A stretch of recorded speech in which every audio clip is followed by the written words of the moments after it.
समंदर में बढ़ रहा अज्ञात डिजिटल का खतरा। क्या है जहाजों के जीपीएस फेल होने की वजह? मिडिल ईस्ट में बढ़ते तनाव के बीच दुनिया के सबसे अहम समुद्री मार्गों में से एक स्ट्रेट ऑफ हॉर्मुज़ अचानक वैश्विक चिंता का केंद्र बन गया है। ये संकरा समुद्री मार्ग फारस की खाड़ी को ओमान की खाड़ी और आगे अरेबियन सी से जोड़ता है। दुनिया के कुल तेल व्यापार का लगभग 20% हिस्सा इसी रास्ते से गुजरता है।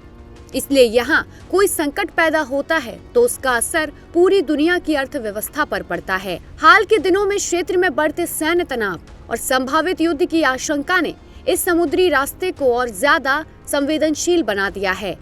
कई देशों के युद्धपोत, ड्रोन और निगरानी सिस्टम यहाँ सक्रिय हो गए हैं और हर गतिविधि पर नजर रखी जा रही है।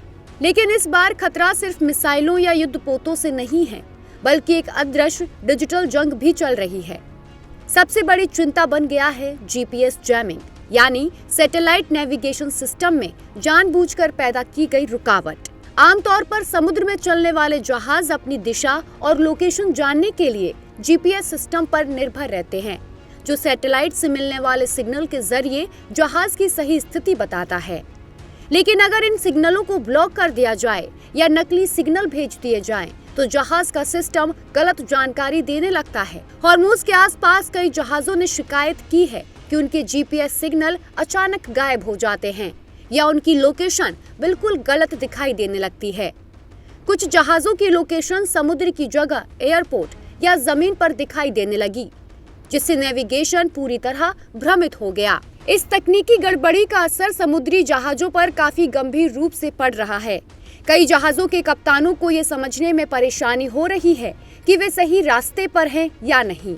ऐसे संकरे समुद्री रास्ते में जहां हर दिन बड़े तेल टैंकर गुजरते हैं, अगर जीपीएस गलत हो जाए तो जहाजों के टकराने या रास्ता भटकने का खतरा बढ़ जाता है। इसी वजह से कई जहाजों ने अपनी गति कम कर दी है, जबकि कुछ जहाज समुद्र में ही रुक गए हैं और पारंपरिक नेविगेशन तरीकों जैसे रडार और समुद्री नक्शों का सहारा लिया जा रहा है। लेकिन इस पूरे संकट का एक अहम पहलू है साइबर जासूसी और सिस्टम हैकिंग। विशेषज्ञों के मुताबिक मिडिल ईस्ट में बढ़ते तनाव के बीच कई देश एक दूसरे की सैन्य और रणनीतिक जानकारी हासिल करने के लिए डिजिटल सिस्टम को निशाना बना रहे हैं। जहाजों के नेविगेशन सिस्टम, बंदरगाह के कंट्रोल नेटवर्क और सैन्य संचार प्रणालियों को हैक करने की कोशिशें भी बढ़ गई हैं। कई बार इन साइबर हमलों का मकसद सिर्फ जानकारी चुराना नहीं, बल्कि दुश्मन की गतिविधियों को भ्रमित करना भी होता है।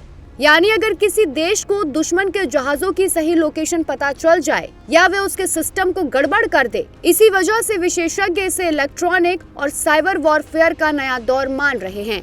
आधुनिक युद्ध में अब सिर्फ हथियारों से नहीं, बल्कि तकनीक, सैटेलाइट सिग्नल और कंप्यूटर नेटवर्क के जरिए भी हमला किया जा रहा है। जीपीएस जैमिंग, साइबर अटैक और सिस्टम हैकिंग जैसे तरीके दुश्मन को बिना सीधे हमला किए भी कमजोर कर सकते हैं। यही कारण है कि हॉर्मुज़ जलडमरू मध्य अब सिर्फ तेल सप्लाई का रास्ता नहीं, बल्कि तकनीक और खुफिया जंग का भी बड़ा केंद्र बन गया है। इस स्थिति का असर सिर्फ समुद्री सुरक्षा तक सीमित नहीं है, बल्कि वैश्विक अर्थव्यवस्था पर भी पड़ सकता है। हॉर्मुज़ जलडमरू मध्य से हर दिन लाखों बैरल तेल और गैस दुनिया के अलग अलग देशों तक पहुंचती है। अगर यहाँ जहाजों की आवाजाही प्रभावित होती है या डिजिटल हमलों के कारण नेविगेशन सिस्टम बार बार फेल होते हैं, तो सप्लाई चेन प्रभावित हो सकती है और अंतर्राष्ट्रीय बाजार में तेल की कीमतें बढ़ सकती हैं। कुल मिलाकर हॉर्मुज़ में बढ़ती जीपीएस जैमिंग और साइबर हमलों ने ये साफ कर दिया है कि आधुनिक दौर की जंग अब सिर्फ जमीन, हवा और समुद्र में नहीं लड़ी जाती, बल्कि सैटेलाइट सिग्नलों और कंप्यूटर नेटवर्क के जरिए भी लड़ी जा रही है। आज ये समुद्री रास्ता केवल तेल व्यापार की लाइफलाइन नहीं है, बल्कि डिजिटल युद्ध का ऐसा मैदान बन चुका है जहां हर देश दूसरे की गतिविधियों पर नजर रखने और उसके सिस्टम को कमजोर करने की कोशिश कर रहा है। अगर क्षेत्र में तनाव और बढ़ता है, तो ये अदृश्य डिजिटल जंग दुनिया की ऊर्जा सप्लाई और वैश्विक व्यापार दोनों के लिए बड़ा खतरा बन सकती है।